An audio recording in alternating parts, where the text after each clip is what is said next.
these bugs away. It's funny because when I got into tattooing, it was at a strange stage in my life because I was 17 and growing up, I guess made good decisions. I did well in school and was heavily into sports, and I chose a different path, which was tattooing. And everybody looked at me like, you've done so well up until this point. Now you're gonna hang out with all these and devil-worshipping, drug-dealing, motorcycle riding type of guys. So what are you doing with your life?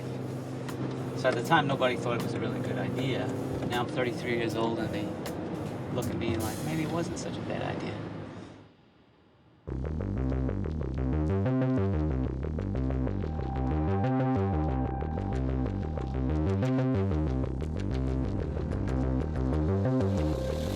There's a group of people leading the pack. Is Mike one of those people? Oh, absolutely. I mean, recently talking to one of the guys at the shop about this, he said, do you think Mike's in the top 10 guys? And I said, yeah. Name 9 guys that are better than him. And I'm not looking to hurt anybody's feelings, but I think it's closer to the top 5. And we agreed. Yeah, maybe it's not even the top 10. Maybe it's the top 5. Do you want a pillow? You gotta wait till noon till the shop help gets in you, though. Yeah, that's fine. I've always described my tattooing as Asian influenced. I think I have a contemporary approach on traditional Japanese tattoo style. Overall look, I want my tattoos to be timeless. I want it to be beautiful as the day I did it 20 years later. I don't want somebody to look at my tattoos and know what year or whatever I did it in. It's exciting to look at, detailed and simple at the same time. Exciting, you know, action-packed. That's what I said the other day, I guess. You know, he has that extra little bit of, like I said, edginess to it that always kind of grabbed me, you know? Even like the way he does his compositions and stuff. Overall look, I guess. He still does all kinds of subject matter. It was pretty much centered around doing a good quality job for the person that comes in the door. He's not like, oh, I'm gonna try this crazy thing, and if it doesn't work out, it doesn't. He's like, no, this person wants this, so this is what they're gonna get. I'm gonna add a lot to that, but it's gonna be in the nuances and the progression of my drawing ability. And people respond to that. The whole process is his personality. You know, it's very structured and very right. He'll show up when he's supposed to show up. He'll work really hard. He'll do the research, he'll have the drawing, he'll have it all thought out, takes it very seriously, and he'll do a great job. I'll even chase my clients, like, can you come in for a consultation? Can we talk about what you're getting? I want to be prepared. I don't want you to show up and me draw it on the spot. I don't work well like that.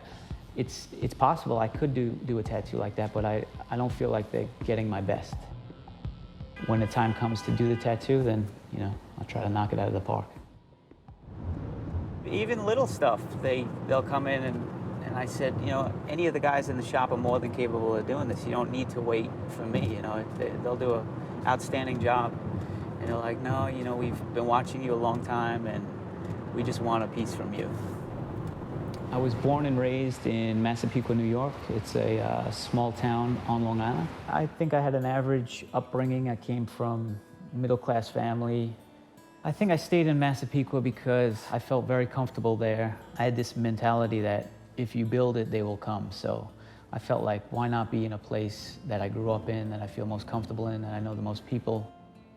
I felt like I could open up in my mother's basement and people would still come and get tattooed by me. Luckily, you know, I was fortunate for that.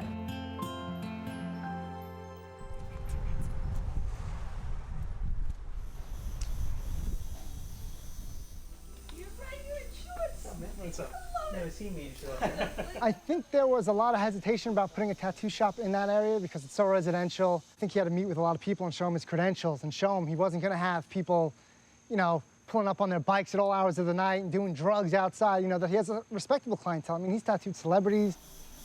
His rates are weaning away, you know, people who, of that element, I think. Yeah, but Kings Avenue in Massapequa, it's known as kind of the classy tattoo shop, you know, the shop that we're hardworking, we have our together. I would like to think we're known as best of the best around here, you know? Working in Long Island, it was a shock of how things were done compared to Boston. In Long Island, they want to get tattooed and they want it done. You know, they come in like, okay, I'll make 15 appointments to get my sleeve. I'll do it every 2 weeks. It's a dream. The clientele here is actually pretty open to bigger work. He's got big, huge pieces on a lot of people around here. It's pretty crazy. I remember I tattooed a few guys that were starting big projects like a sleeve, and they lost their jobs, so I would start the conversation by, so what do you do for a living? And the guy would be like, oh, I just lost my job.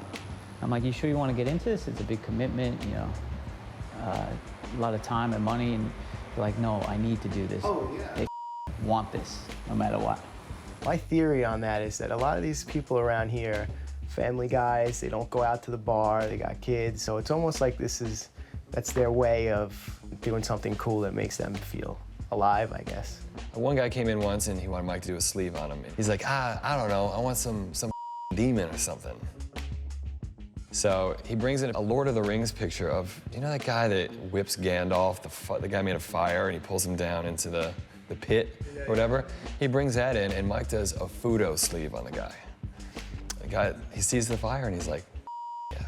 He was just kind of like joking around a little bit, and I look down at him, I go, you don't even know what that is on your arm, do you? And he goes, yeah, I do. I go, okay, what is that? He goes, it's fondue. And Mike and I lost it. He's good, right? People he knows and that he does a lot of work on, he pushes it. Because I think, you know, I'll use myself as an example. For my back, I told him I wanted a Hani with a spider web. Yeah. I mean, my Hani doesn't look like a typical Hani. I think he just went for it, and I'm not gonna, you know, I mean, in my mind, he's the artist, he's doing what he's doing. I think he has the most fun when people kind of approach it that way. I'm sure a lot of these tattoo artists do. They don't want to be told what to do. They're artists, you know, they want to push it, they want to go. I don't know if he has a favorite piece. I know whenever I see him, I'm always kind of blown away. Like the other day, he was doing a Phoenix I thought was cool. Like he was just like deep purples and stuff. I always like, you know, he does great severed heads. Someone he was doing like a leg sleeve on. It was like 7 severed heads. It was just gory and raw, and I think he was just having fun with it. You know, I grew up with Mike. I know Mike. I know he's an awesome tattoo artist. To see it in a different setting really kind of goes, holy cow, like this guy's a name. You know, I'm great friends with him. He's like almost a celebrity in this like little circle. One thing I've observed about Mike is that he always continues to have relationships with these people because he's got the mayor feel. He knows everyone's name, shaking everyone's hands. Later, bro. Good seeing you. Thank you. Thank you. I was working one day at the shop. The door opens and I hear, Mikey. And I look up, I'm like, that's Steve Gutenberg. You know, like I remember him from Police Academy. And he's walking around looking for Mike. Him and his dad came into the shop to get matching tattoos, and his mother found out. Oh, look at this. There they are. Speak of the devil. Hey! Look at this. You filming for your documentary Yeah, right now? right now, baby. All right, you want to go to the pizza shop? Sure. Mikey boy. How you doing, buddy? You got 5 minutes? You got a minute? They're doing a tattoo documentary. Tattoo on you? Say a couple of kind words. Yeah. You're the guy, Massapequa. I gotta lie. Oh, no. Come You on. gotta lie. Mikey, you look Joey great, Pop. man. You look You too, terrific. man. How's everything? It's good. Yeah? It's good. I'll see you at the shop. Okay, cool. Yeah, this is the first place that Michael worked. Yeah. Came in as a young man, what, 15 years old, Mike? Yeah, yeah. 15 years old. He's special on Mike Rubendall. Oh, yeah, hey, Mike. What's up, Frank? How are you, man? This is where Mike Good to see you. started, right behind this counter. Larry's our manager here. He's He been told here me for, not to like- hire Michael Rubendall. I don't know why. Why was that, Larry? I don't know. It's like he hasn't burned any bridges. All the people he grew up with, they all still live in Long Island. He remembers everyone, he takes care of everybody. Yo, Ed. My man. Welcome to New York. You're back? You know, some of the characters that he hangs out with are so entertaining. Oh, this guy's a legend. Say something to the camera. Next time I get a tattoo, it's gonna be a pizza pie right on my arm, Mikey. Rubendall style. It's incredible how much he brings from the world to Massapequa. You know, it's special. You said that you've taken some people to the tattoo parlor before? I take a lot of people there. When they come in, I usually ask them, where do you come from? Oh, from the city, one guy from Pennsylvania. I know the guy for some different places, drop him off, pick him up. I know the place by heart. It's flattering because, you know, people come all over the world and people live down the block from the shop and they're just happy to get tattooed, you know. Some of them don't even know how successful the shop is or that the shop is world renowned or that people come in from all over the world. They're just like, oh, you know, he's local, he does a good job, he's a nice guy. That's all we need, you know, the simple life. No, don't leave him that, Jada. My dad's gonna come to switch cars. Jada! Chop, chop. Chop, chop, chop! Try to raise my kids for 15 minutes a day. I think people look at Mike and say, oh, he's got a great job, he makes a lot of money, he's got a beautiful shop, he goes in, you know, 12 and he works till 9. But I mean, I don't think a lot of people notice how much work it is to tattoo. I know he's up at 5. He wakes up so early so he could draw before his kids are awake.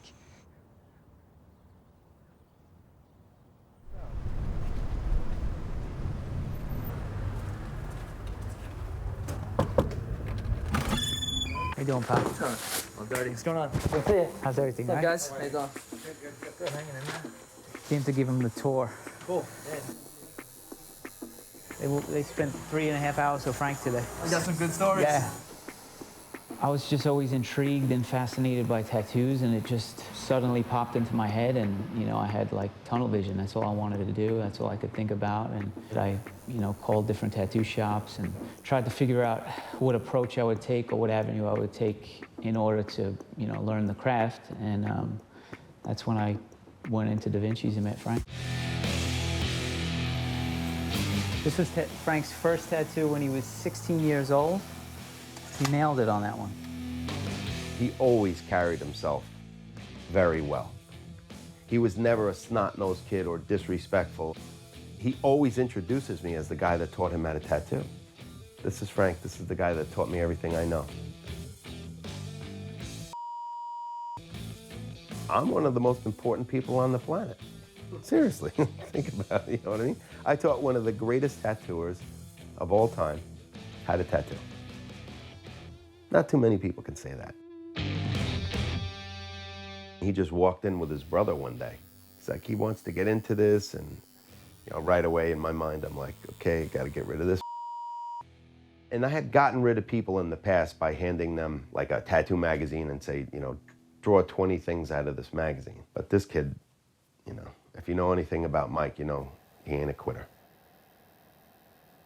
I went there and he kind of blew me off. I came back. He's like, okay, you want to learn how to tattoo, take 10 drawings out of a tattoo magazine. Don't trace them, draw them, copy them, and bring them back. So I guess it took me about a month to do 10 drawings. Brought those 10 back, and he made me do like another 25 after that. He's like, all right, just kind of just pushing me off.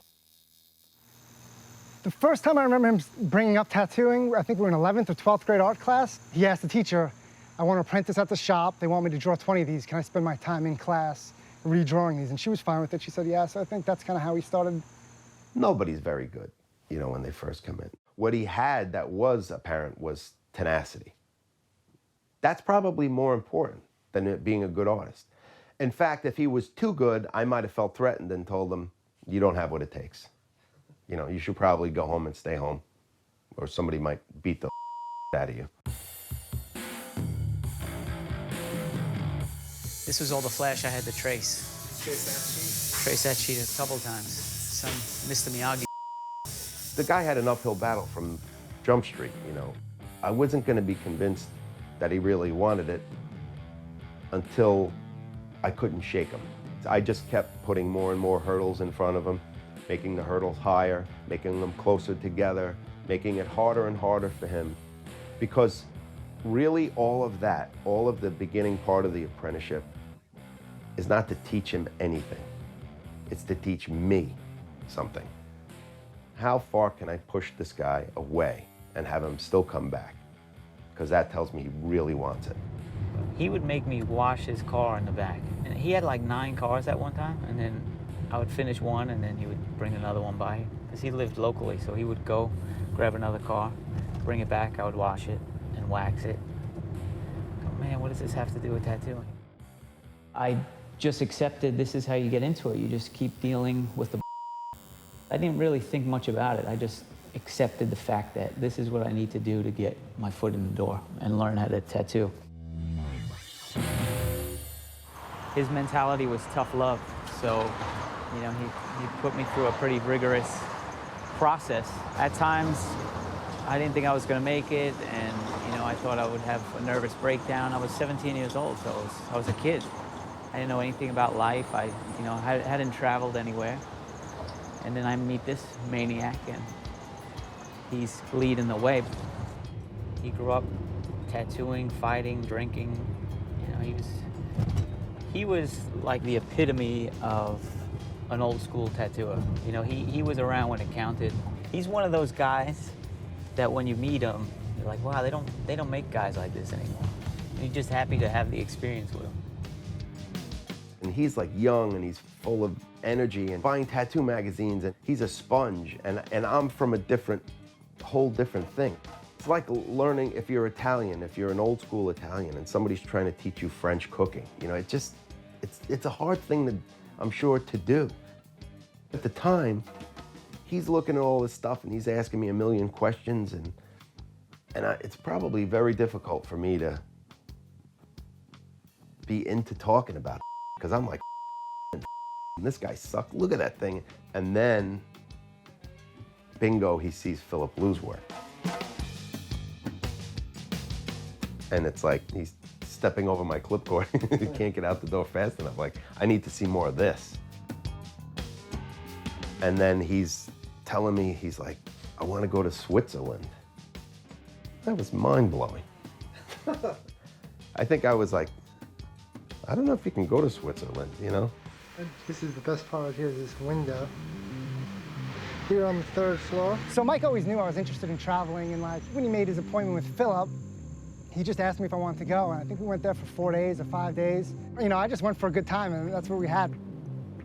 Filip is a tattooer from Switzerland, and at the time I had to contact him, but he didn't have a telephone, or there was no email back then, so I would write him letters trying to get an appointment, and I would receive these beautiful handwritten letters back from his wife Tatine, and she explained what I would have to do as far as deposits and how far he was booked out in advance, and it just opened my eyes up to a whole new world of how tattooing could be.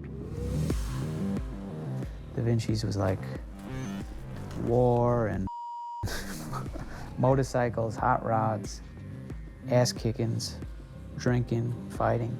And this was like peace, love, happiness. Between staying at his house and being at the studio, he just breathed and lived tattooing and art, and the whole family was involved. He took a very smart approach, like everything was very well prepared. His color study, his composition, just everything had a really particular look that I was always drawn to. He had this ability to work with the human body, and every tattoo he did, it seemed to look like people were born with the tattoos, like they were meant to be there. Most people don't fly to Switzerland to get tattooed when they're, whatever, 18, and that was a good indicator that he had an understanding of what was going on, what was good by going to Filip so young. The exposure to Filip took him to another level, both desire-wise and knowledge-wise. I'm sure he was watching Filip like a hawk. I'm sure he didn't feel 90% of that tattoo until spots were really bad, because he was just watching every move. The short time you stay there, it's almost like a Harvard education. You learn so much about tattooing in a short period of time. Filip has such an influence on and rubs off on you so easily, and constructs the ideas of tattooing in a very simplistic way that it makes an amateur tattooer understand it easily. He was just hell-bent on getting good. I don't know how much of that was Frank or the guys he worked with, or getting tattooed by people like Filip, but he was just really able to nail the whole technical side of it pretty quickly. That was a pinnacle moment for me. That changed my whole outlook. Filip brought Mike's ability to another level, his desire to do better, his work ethic is unbelievable. He's moving forward. He's a good person who's talented. He finishes something, next, how can I be better? When you're around it, you're in some kind of awe of it. Like, how is this guy just keep doing that. And then I don't keep my eye on him for a couple of months, and I'll go on his website, and I'm just, I can't believe what I'm looking at. Like, the guy's a machine. It's beyond that. He's tapped into something else. When Mike does something, he doesn't half-ass it. He hits the ground running with no matter what he does. When you see his work ethic and you're surrounded by that work ethic, you realize that no matter what you do, he's busier than you, and he's getting more done than you are. So you can never complain. But then he knows just when to pump the brakes. He's got a lot of things going on. He's got 3 children, he's got a wife, he's got a full life. Tattooing's been such a big part of my life, it's almost impossible not to bring it home with me, but I tend to focus on when I'm with my family, I'm with my family. I make a conscious effort of separating the two, for sure. Next to his family, his wife and his children, tattooing is the love of his life. He's not yet rested on his laurels. He's not yet cashed in on his name. You know, we're all benefiting from that this guy is doing what he loves, because we get to enjoy the fruit of all of that labor.